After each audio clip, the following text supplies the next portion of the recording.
Que tal uma viagem até a Rússia? Pensata, com Marcelo Madureira. A Pensata de hoje é uma viagem até a Rússia. Rússia, ó Rússia, vamos jogar a Copa, mas sinceramente eu prefiro um copo de vodka. Rússia! Só que a Rússia não de hoje, a Rússia de 1926. É isso aí, é uma viagem que o jornalista Joseph Roth, um alemão, fez à antiga Rússia em 1926. É esse livrinho aqui, simpaticíssimo, dessa editora que eu descobri aqui, chamada a IME. Como é que é? Ela, eu descobri através desse livro aqui, né, que eu já falei aqui na Pensata, que é Sovietistão, que eu analisei aqui e é da editora AINE, lá de Belo Horizonte. Aí eu fiquei curioso e pedi outros livros para dar uma olhada no catálogo deles. Aí eu comprei esse aqui, que é Viagem na Rússia, do Joseph Roth, e comprei esse outro aqui também, The Passenger, Japão. São textos sobre viagem ao Japão, que eu ainda não tive a oportunidade de ler, mas esse aqui do Joseph Roth eu já li, né, é uma brincadeirinha, né, e é muito interessante. E em 1926, o Joseph Roth, ele teve a curiosidade de visitar a Rússia. Por quê? Porque, como vocês sabem, em 1917 teve a Revolução de Outubro, né, de 1917, a Revolução Bolchevique. Então a Rússia foi o primeiro país, o primeiro grande país a ter uma revolução socialista. E virou uma grande curiosidade mundial, né, saber como é que funcionava o regime socialista. Então jornalistas do mundo inteiro foram à Rússia para ver como é que funcionava esse negócio, fazer um relato pessoal, ver como é que era a vida, os costumes, a história toda. Eu mesmo aqui na minha biblioteca tenho vários livros com esse tipo de narrativa, bem interessantes, bastante diferentes, e esse aqui eu não conhecia, do Joseph Roth. Ele escrevia para um jornal chamado Frankfurter Zeitung, jornal de Frankfurt. Nada a ver com Frankfurter Allgemeine Zeitung que tem hoje. É um jornal mais antigo, de 1926. Um livro interessante dessa época, que vale a pena quem não leu ler, é do John Reed, né, aquele americano que estava lá durante a Revolução Bolchevique, que é 10 dias que abalaram o mundo. Mas esse livro não tem nada a ver com o dia a dia do povo russo, né, com o povo soviético. Esse livro é uma descrição pormenorizada daqueles dias da Revolução Bolchevique. Tem um filme, inclusive. O John Reed, inclusive, foi considerado o herói da União Soviética. Ele, inclusive, quantos inclusive que eu já falei, né? Inclusive, mas ele foi enterrado lá no muro do Kremlin, lugar reservado para os heróis da União Soviética, como o Yuri Gagarin e tantos outros, né? É o único americano, eu acho, que está com as suas cinzas lá no muro do Kremlin. John Reed, 10 dias que abalaram o mundo.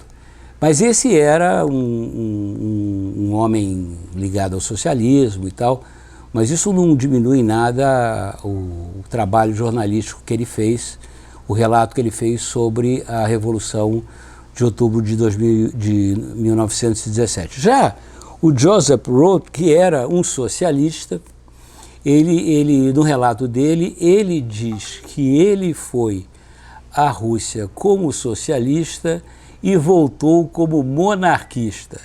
Quer dizer, ele foi para a Rússia de um jeito e voltou de um outro. E olha que ele pegou a primeira fase do socialismo, ele pegou ainda a fase em que o Lenin mandava, era o que foi quem comandou a Revolução e foi o primeiro mandatário da União Soviética, da Rússia, ou seja, ainda naquele tempo a Rússia ainda vivia uma guerra civil, porque ainda havia os mencheviques, não havia ainda, a revolução ainda estava se consolidando, mas mesmo assim o Lenin criou o NEP, né, a nova política revolucionária, que era uma espécie de capitalismo de Estado, como tem hoje na China.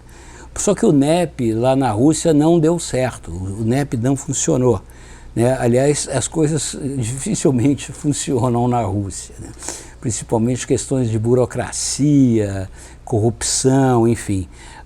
Mas o problema da transição, a Rússia, na verdade, o problema lá que a transição da Rússia foi do feudalismo para o socialismo. A Rússia não existia o capitalismo na Rússia, né? Existia a Rússia no final do século XIX para o século XX, havia um regime de servidão. Não havia capitalismo na Rússia, praticamente. Não havia. Então, a transição para a Rússia, da economia russa, foi uma coisa muito violenta. Quer dizer, primeiro você tinha que ainda implantar um regime de relações capitalistas, né? Você tinha que acabar com a servidão, né? Para depois você então começar a implantar uma economia socialista, né? Fazer o capitalismo de Estado para depois fazer uma economia socialista. Um troço complicadérrimo. E com um país de extensão imensa, né, que ia da Europa até a Ásia, aquelas complicações todas que a Rússia sempre teve, né, a grande Rússia.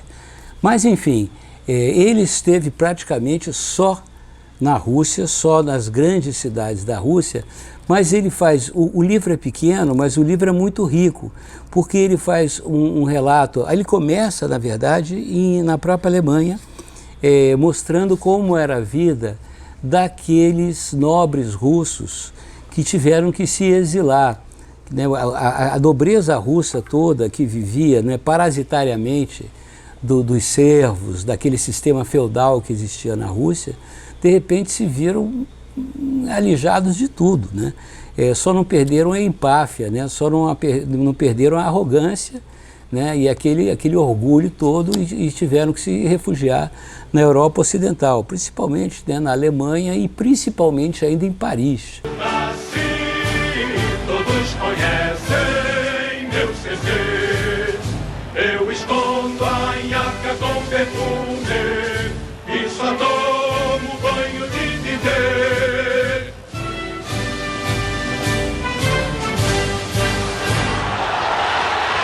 Então ele começa fazendo um relato de como era a vida desses nobres russos exilados em Paris, em Berlim, né? Uma vida decadente e uma vida assim muito curiosa, né? Em que os caras passavam o tempo todo conspirando pela volta do czar, coisa que nunca aconteceu.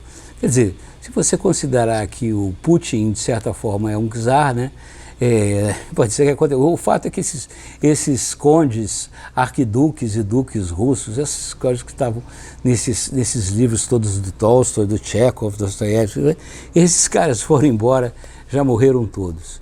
E depois ele vai à Rússia e logo na fronteira, né, ele começa a se deparar com toda a questão da corrupção, com toda a questão da falta de liberdade, do totalitarismo, né, da burocracia que tinha se transformado a Rússia socialista. Ele começa, logo em 1926, a perceber que aquele negócio não ia dar certo, né, que aquela experiência socialista dificilmente poderia dar bons resultados, principalmente na questão da liberdade de pensamento, da liberdade de organização. Ele coloca claro que para o desenvolvimento, né, de uma sociedade, a liberdade individual é uma coisa fundamental.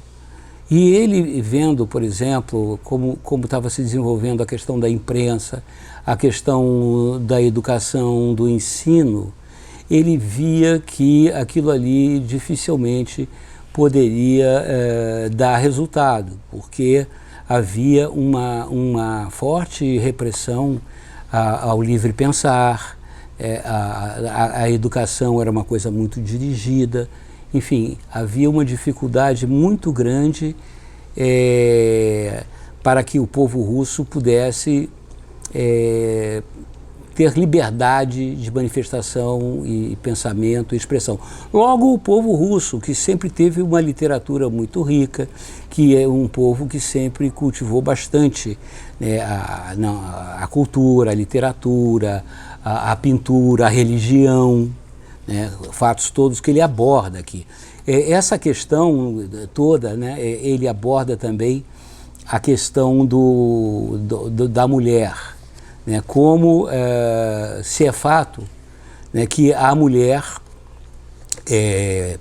passou a ter mais liberdade no socialismo, porque o socialismo, né, pregava o amor livre, né, pregava uma maior liberdade sexual. Ele mostra que não é bem assim, né? Havia uma certa moral sexual no socialismo, assim como ele fala também que, de certa forma, o socialismo e a religião, eles se substituíam, né? Porque o socialismo, ele pregava o ateísmo, ou seja, a negação, né, da religião, de Deus e tal. Mas o fato é que ele observando o comportamento da sociedade, ele via que a religião ortodoxa, que era praticada na Rússia, ele de certa forma era substituída pela religião do Estado, pela religião do socialismo, né? Os próprios casamentos, a celebração do casamento não era celebrado na igreja, era celebrado na prefeitura, mas tinha um rito também, tinha um ritual. Enfim, todas essas questões são colocadas nesse livro do Joseph Roth de uma maneira bastante bacana, porque é através das viagens que ele faz, das observações que ele faz e dos contatos que ele tem com as pessoas, né? Principalmente, né, com a diferença que havia educacional dos russos, né? Os mujiques, né? Os camponeses, a quantidade de pessoas que eram iletradas, né? que não tiveram nenhum acesso à educação, né? Ele fala os estivadores do Volga, né? Ele descrevendo os estivadores do Volga, homens fortíssimos, né? Com suas canções. Enfim, é um livro que não só trata dos aspectos assim sociológicos, antropológicos, mas também dão uma pincelada de como é que era o dia a dia do povo russo lá nos anos de 1926, quer dizer, lá 100 anos atrás, no princípio do século. Eu gosto desses livros, né, que possibilitam uma viagem a gente no tempo e no espaço. Eu ainda quero, né, ao longo dessa vida, visitar a Rússia, que eu quero visitar a Rússia, a Bielorrússia, a Ucrânia, eu tenho a Geórgia, se possível, enfim, eu tenho muita curiosidade de visitar esses países eslavos, porque principalmente por conta da Segunda Guerra, né, ali foram travadas talvez as batalhas mais decisivas da Segunda Guerra Mundial, e foram povos povos muito durões, né? Povos que aguentaram ali um tranco muito difícil, de fome, de batalhas pesadas, né? de muita violência. Enfim, são culturas que eu gostaria muito de conhecer mais de perto. E nesse livrinho aqui eu pelo menos dei uma olhadinha de como eram eles praticamente há 100 anos atrás, né? Nada como um bom livro para a gente poder viajar também no tempo. Então, se vocês quiserem, Joseph Roth, Viagem na Rússia, da editora Aine, né? É um nome difícil de pronunciar aí, lá de Belo Horizonte, mas você deve encontrar nas boas livrarias. Não se esqueçam de dar o seu like, assinar o meu canal, compartilhar com os amigos, aquela coisa toda. Me perseguir no Twitter, no Instagram, no TikTok, no Kuwait, em todas essas redes sociais. Um beijo, um queijo e tchau.